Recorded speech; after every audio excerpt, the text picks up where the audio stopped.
Mamu Christelle Lumpungue CNN News Paninga Tolanda CNN News Ya Mamu Christelle Lumpungue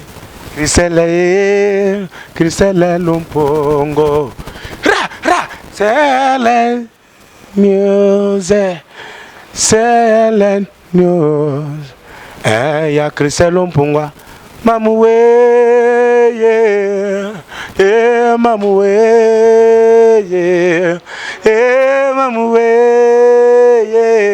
Babone nyonso boya bosarole bokota na ser lokola moda shoye akotina ser et BCBG et Cotina CL CL Nizé CL Goloa Mayala Gelore Yamamun Christelle Nawa Moi c'est Kitoko Christelle Moi c'est Kitoko Christelle oh maman. Salut chers internautes, nayebi ke bozaka ebele pona kolanda site na bino boningaka mingi CN News TV, CN News TV mon pepe ya sika ya ye moko Christelle Mamuli Ranium de la presse lelo tokiti na terrain tozo avis ya population par rapport ya discours ya chef de l'État. Mbote ndeko. Mbote mami. Kombo papa. Kombo na ngai Apache. Président de la République Aouti kosa la discours na sur l'état de la nation yambia ngonde. Bon, par rapport à mi malobane alobaki lobi et a penza clarté. Eza clarté. Yazo baka ke non azo bon service social ya ba congolais, azo service misala to sala do chômage aussi lisango. Asali kutu presque 15 ans oyo. Asali lo monte vie sociale la biso abongi. Mais tant wabandaki ko pesa discours na lobby ezaki na bato bandai ko sepela bandai ko acclamer. Yo lobby ni par rapport. Non, wana acclamation no sala wana bato baliaki mbongo na sima na yo wana bazimbongo bachi na poche.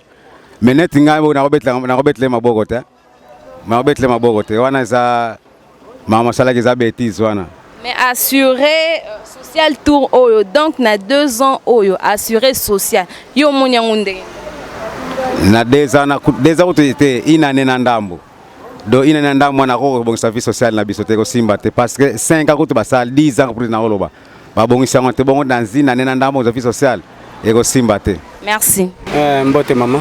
Ouais ba kombo non? Bon, comment on a Roger, monsieur Roger? Monsieur Roger, discours ya président de la République oyamba ki ngondengeni. Bon, discours au fait Waneza selon point de vue nangai.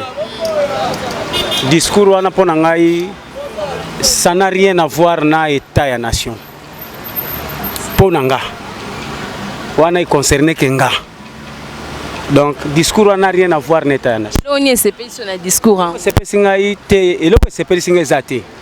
Donc CP singai te pourquoi parce que biso peuple congolais tozo zela que le 19 décembre, président a tika pouvoir selon constitution. Après cela, nous avons la procédure moussous.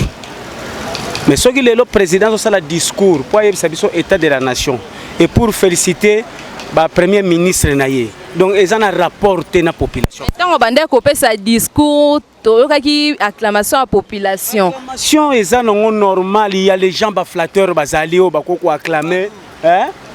Ils sont là pour acclamer pour bazaba flatteur, quelque chose. Ce n'est pas donné à tout le monde pour qu'il acclame. Est-ce que baba acclame qui wana? Est-ce que la majorité de la population est dans le pays? Non, baba acclamer wana yalim parti ya président ou soutenaka que atika la CCC qu'on a pouvoir.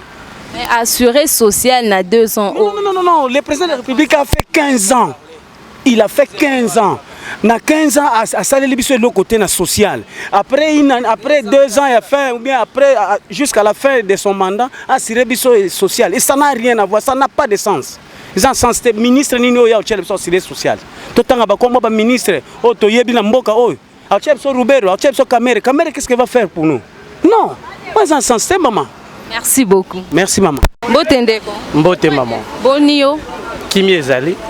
S'il vous plaît. Cédric Ngandou. Cédric Ngandou, tongi toyeba discours ya chef de l'État au alobaki lobby yambaki yango ndenge ni.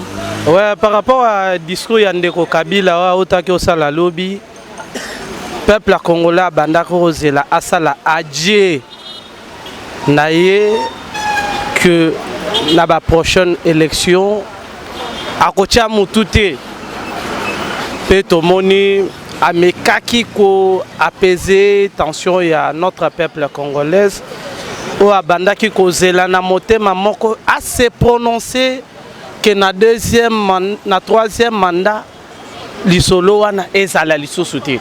Eloko nini sepelisa ki ouais eloko etouche ngai comme tozalaki ko zela Kabila asala adie na ye ndeko Kabila alobi biso ba congolais to s'organiser to kende massivement to s'enrôler pour to se choisir biso moko bakonzio biso moko to kopona na mapo. Mais tant ozaki ko pesa discours na ezaki na acclamation bato bazaki vraiment na sengo mingi yo koloba nini par rapport na ba o bazaki ko beta maboko ce sont ces flatteurs o ba mesana ko flatter ba o bazaki ko yebisa e umela mais quand ye moko amoni que non na bazokende na kozindisanga na libulu au peuple congolais azokozela te yango ye moko conscience. Mais assurer bino vie sociale na 200 oyo assurer madame oyebi ndeko Kabila sali au moins 15 ans au pouvoir depuis 2001 o accédaki na pouvoir vie sociale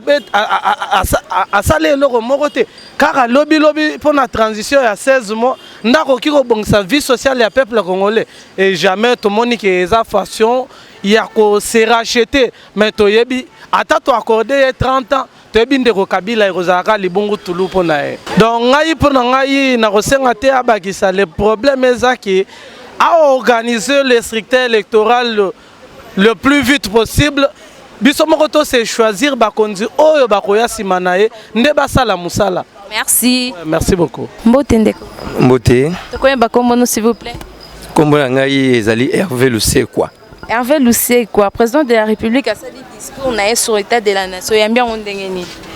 Bon, discours ya lobby mututu alandaki on avec attention du fait que tobanda rozela mo ya garant ya ma communion sur Yamboka donc les premiers citoyens Yamboko yo Joseph Kabila et j'espère que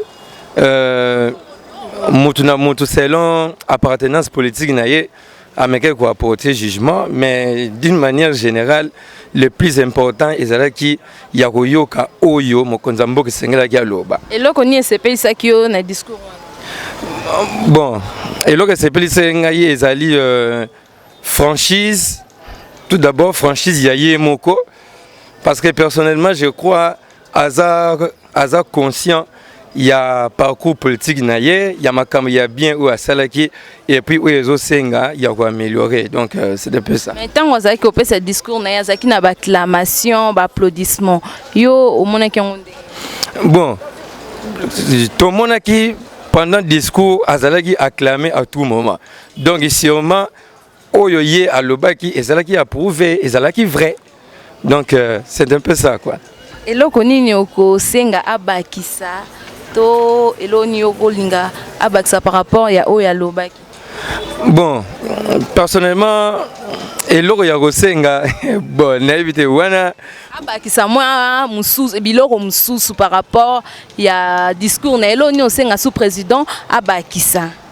Bon en tout cas et là, quand on promet à peuple, il y a un de cinq va réaliser, c'est tout.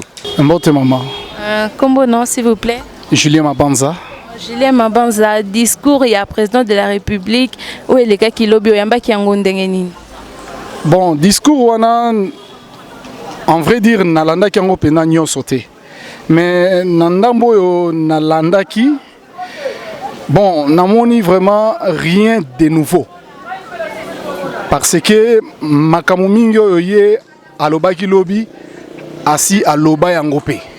Donc namonaki vraiment eloko moko ya sikawana te.